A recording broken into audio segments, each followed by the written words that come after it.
All right, so in parts of mental aspect, mental performance of basketball, we have certain things that you want to practice on. So the first two I'm going to go over is goal setting and motivation. Now, in order to have something that you want to achieve, you should set goals. I would suggest having two types of goals: a small term goal, short term goal rather, and then a long term goal, far term goal. All right, so short term goal, something such as if you've never dribbled before, you want to learn how to just bounce the ball fluidly and not have any issues with it.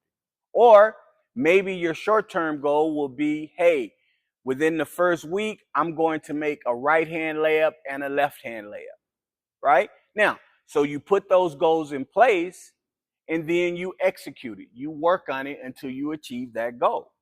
Then you set another goal. You move on. Now, a long-term goal could be, hey, I'm going to try to dunk at some point. I want to dunk the basketball.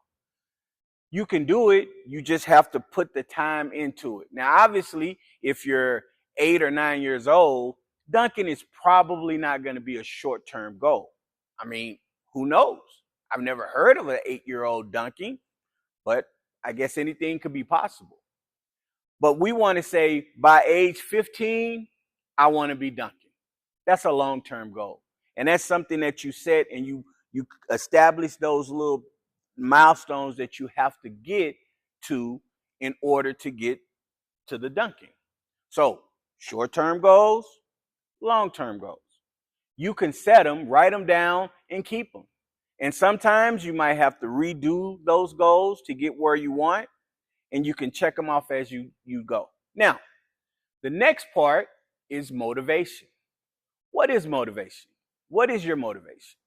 Your motivation is something that drives you, that makes you want to be better.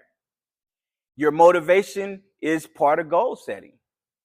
If you want to reach those goals, you have to be motivated to actually go out and practice. You can use anything as motivation. You can use positive influence, positive things that happen to you. You can also use negative things. If a coach or somebody tells you you can't do it, you can use that as motivation or fuel, as what I say. You can use it to work on it just so you can show them that you can do what they told you you can't do.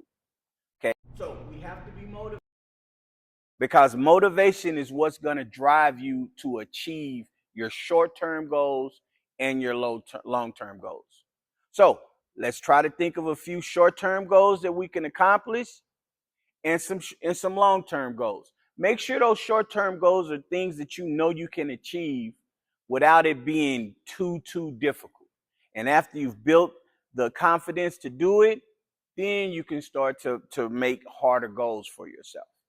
Stay motivated, because that motivation is going to push you to continue to thrive in these goal settings. So I need you to practice those things, write them down, figure out a different path that you want to take, and then we'll move on to the next one.